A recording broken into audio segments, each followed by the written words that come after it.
Hey friends, welcome back to Grand Adventure. I'm your host, Mark Guido, and this week we're revisiting the Smoky Mountains of Tennessee, so come along.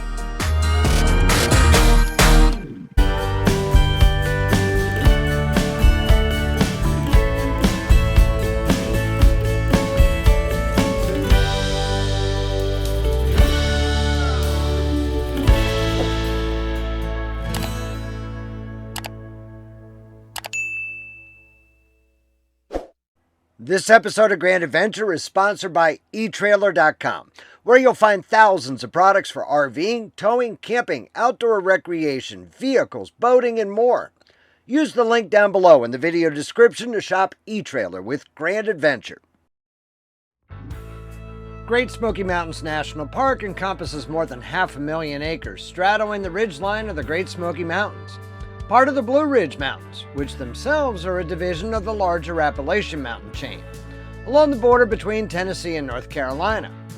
The park contains some of the highest mountains in eastern North America, including Kauai, formerly known as Clingman's Dome, along with Mount Gaya and Mount LeConte, all well over 6,000 feet.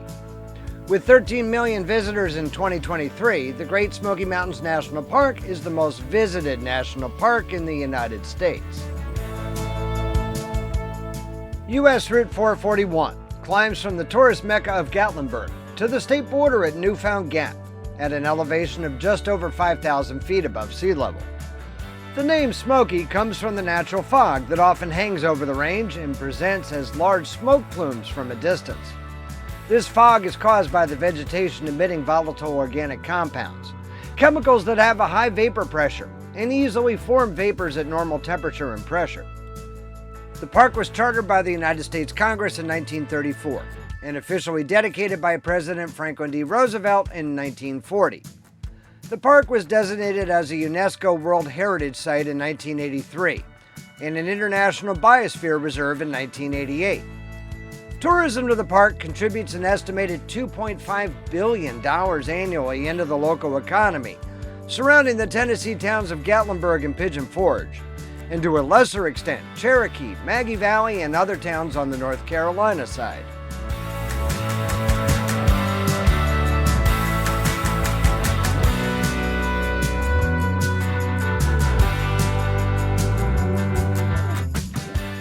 It was here at Newfound Gap that in 1940, President Franklin Delano Roosevelt dedicated the new national park. The Appalachian Trail passes through the center of the park, crossing Newfound Gap on its route from Georgia to Maine.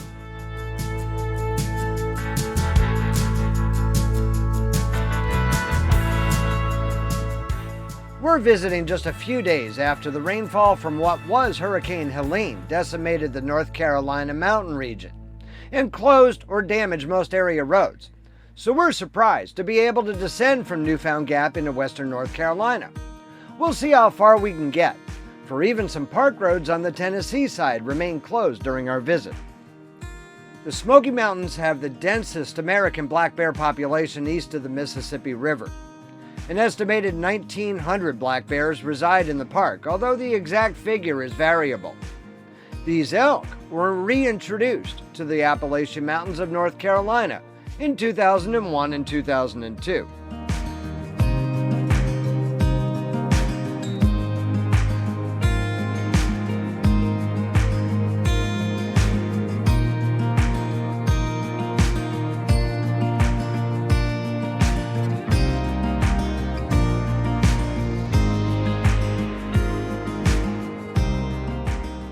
John Jacob Mingus, who arrived in the 1790s, was the first Euro-American settler in this valley and the first within the boundaries of what is now the national park. Mingus Mill was built in 1886 for a son of Mingus. The mill operated at wholesale and retail levels until the National Park Service purchased the property in 1934, which was restored by the Civilian Conservation Corps in 1937. Water was diverted from Mingus Creek via a sluice, and a wooden flume turns 2 turbines, which provide 11 horsepower to the mill. While the mill's turbine is not as photogenic as the overshot wheels that power other mills, it was more efficient and required less water power to operate. An iron shaft connected the turbines to grindstones on the first floor. Wheat or corn was first transported by bucket belt to the wheat cleaner, and then dropped it back to the first floor where it was then fed into the grindstones, which break it down into flour or cornmeal.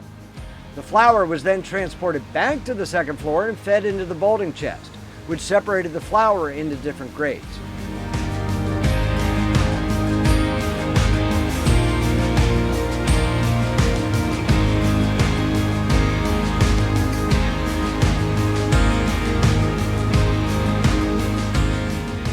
This is the town of Cherokee on the park's southern boundary, home to the Eastern Band of Cherokee Indians. In the latter 17th century, the Cherokee began migrating into the area from what is now Virginia, possibly to escape expanding European settlement and diseases in the north. When the Cherokee aligned themselves with the British at the outbreak of the American Revolution in 1776, American forces launched an invasion of Cherokee territory. By 1805, the Cherokee had ceded control of the Smokies to the U.S. government. Although much of the tribe was forced west in 1838, along the Trail of Tears to present-day Oklahoma, a few managed to retain their land here on the Qualla boundary, and today comprise the Eastern Band of Cherokee Indians.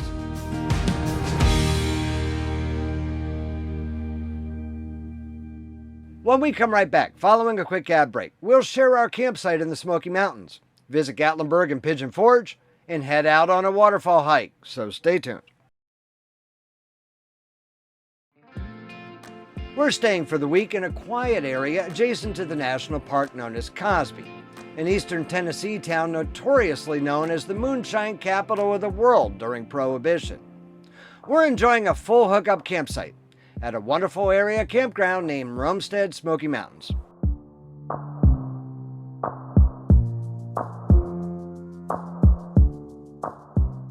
In the interest of full disclosure, we were invited to Romestead by the campground's owners, but that did nothing to detract from our impressions from our stay. Romestead's owners, Shannon and Thomas Conaway, learned what they liked and didn't like about campground design from a family RV trip across the country, and sought to reinvent the campground experience in a way that would welcome all adventurers to experience the magic of the great outdoors. In addition to our full hookup RV site, Romestead also offers water and electric-only sites, tent sites, glamping cabins, yurts, lodge rooms, and even a vintage Airstream rental on the site next to ours.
Romestead guests, affectionately referred to as roamers, are offered a nightly family movie in the outdoor pavilion next to the campground swimming pool that has already closed for the season during our October visit.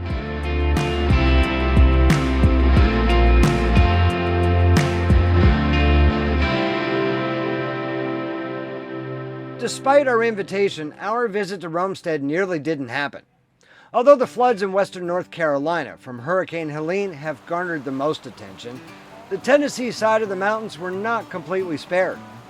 Two Smoky Mountain streams converge within the campground, and the prodigious rains from Hurricane Helene swelled the streams, which jumped their banks and flooded the entire campground just 2 days prior to our arrival. We were impressed by ground crews that jumped onto the campground at first light on Monday morning, fully restoring the Roamstead in only 2 days.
RVers know that there's always something going wrong, and this time it's our Lippert One control panel that suddenly began misbehaving.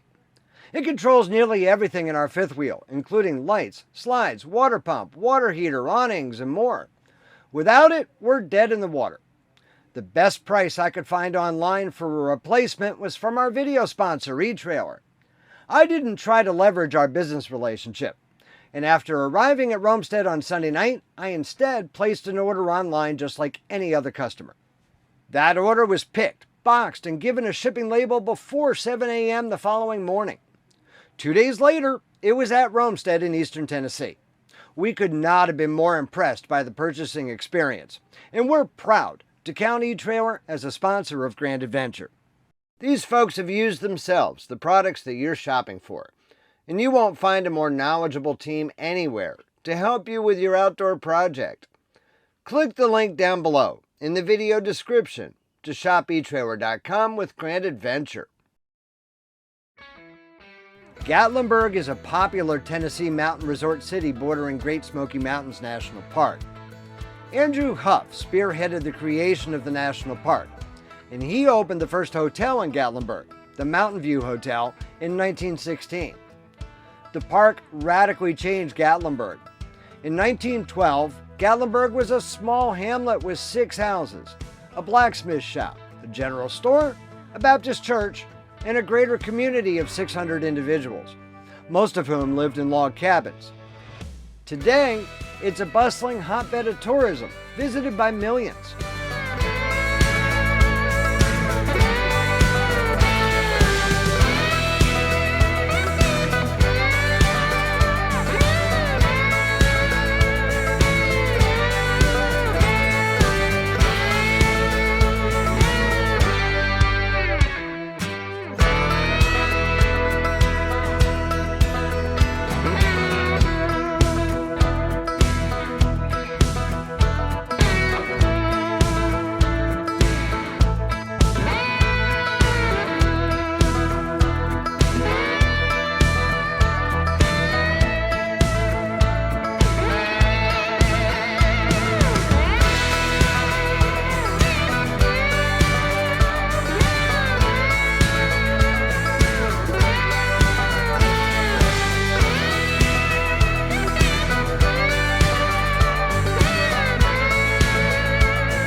An even crazier scene may be found just a few miles down the road from Gatlinburg in the town of Pigeon Forge, a tourist destination that caters primarily to Southern culture and country music fans.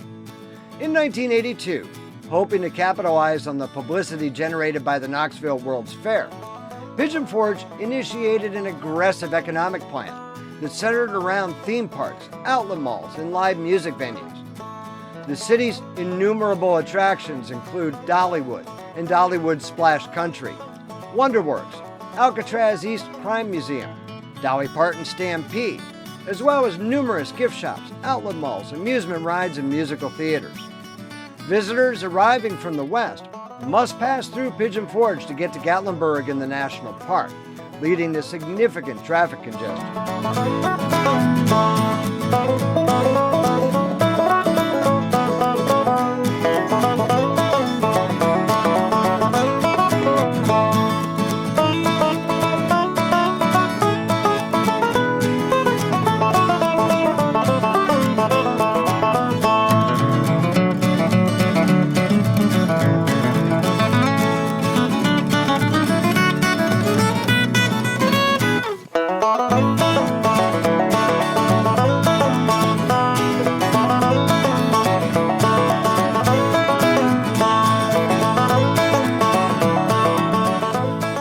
It's fun to visit both Gatlinburg and Pigeon Forge, but I'm personally grateful that our campsite at Romestead is located in a quiet, wooded location in the Smoky Mountain foothills, 16 miles further east.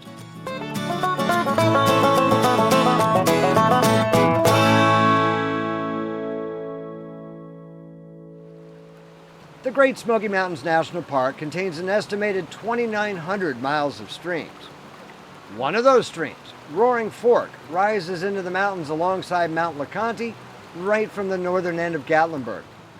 Once the site of a small Appalachian community, today the stream's area is home to the Roaring Fork Motor Nature Trail and the Roaring Fork Historic District. There are more than 100 prominent waterfalls within Great Smoky Mountains National Park, and 850 miles of trails and unpaved roads for hiking. My purpose in heading up the Roaring Fork Motor Nature Trail this beautiful Saturday morning is to hike the popular route to Grotto Falls. The Roaring Fork Motor Nature Trail is a narrow one-way road that is open to vehicular traffic in spring, summer, and fall. Along with the Historic District, the road passes by 2 overlooks and through a beautiful mid-elevation Smoky Mountains forest. In places, it feels like hiking in your car. Unfortunately, there are only 16 parking stalls at the Trillium Gap trailhead for Grotto Falls, and they're all full this morning. As the roadway is a narrow one-way loop, you have to be extremely lucky to time your arrival to coincide with a departing hiker. It's quickly becoming obvious to me that around here, you hike based on where you can find a place to park, rather than park at a place where you intend to hike. Instead, I've managed to score one of the few spots at James Bales Place, a few miles past the Grotto Falls trailhead. The Bales family settled in the upper section of Roaring Fork sometime in the 1830s or earlier. Jim Bales lived here for much of his life.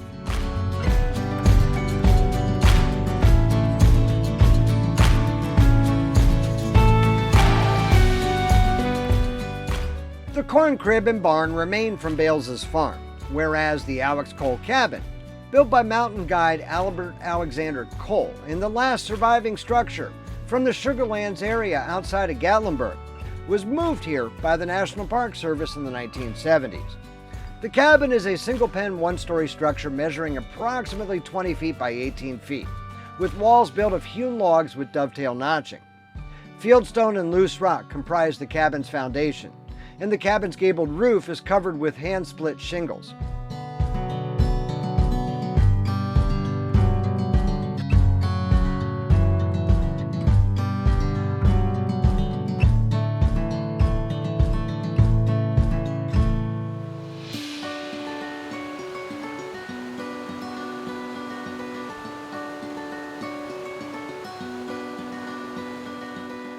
With my truck securely parked, a quick check of topo maps finds Baskin Falls a couple of miles through the forest to the west.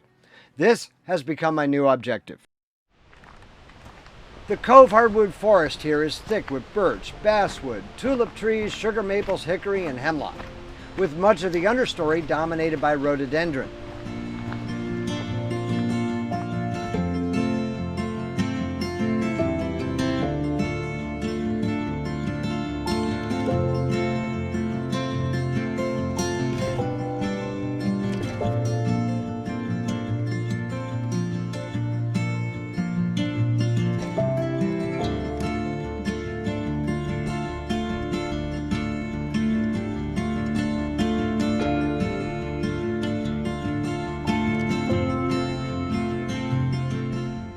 We visited this area once before to film our episode 160 back in 2020.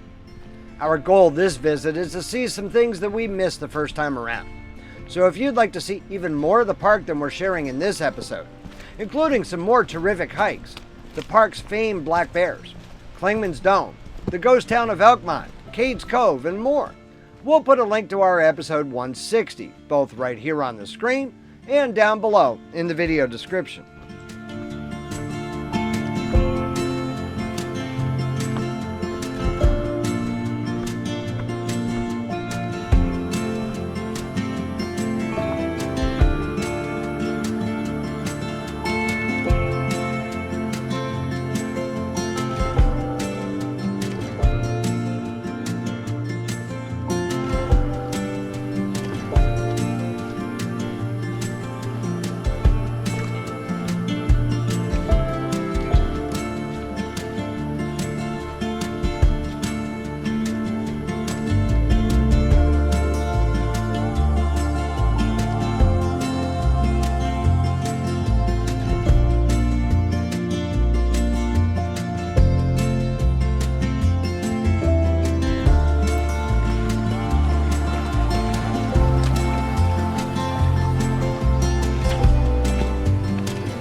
The trail's final few yards involve something of a scramble down to the base of the falls.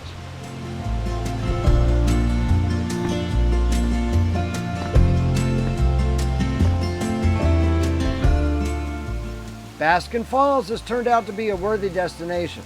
I'm disappointed, however, that I apparently still need to find Robbins Falls to earn my 2 scoops of 31 flavors.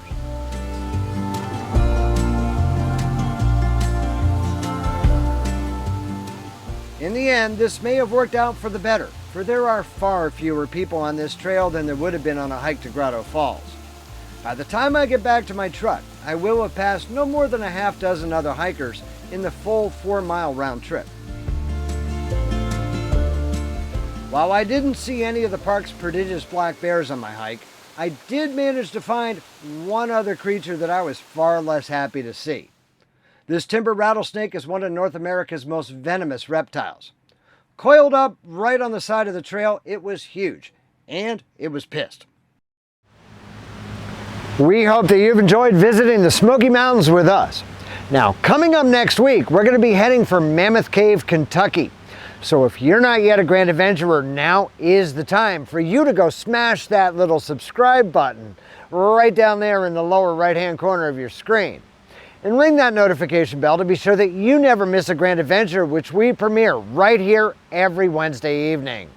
We'd be honored if you shared the channel with your friends, family, and on social media. Understand, it is extremely important to us that if you liked this episode, please be sure to give us a big thumbs up down below. And while you're down below, that's where you're going to find the comment section where we'd love to hear from you each week. So until next Wednesday, from Mammoth Cave, Kentucky, please remember, life is nothing but a grand adventure. We'll see you then.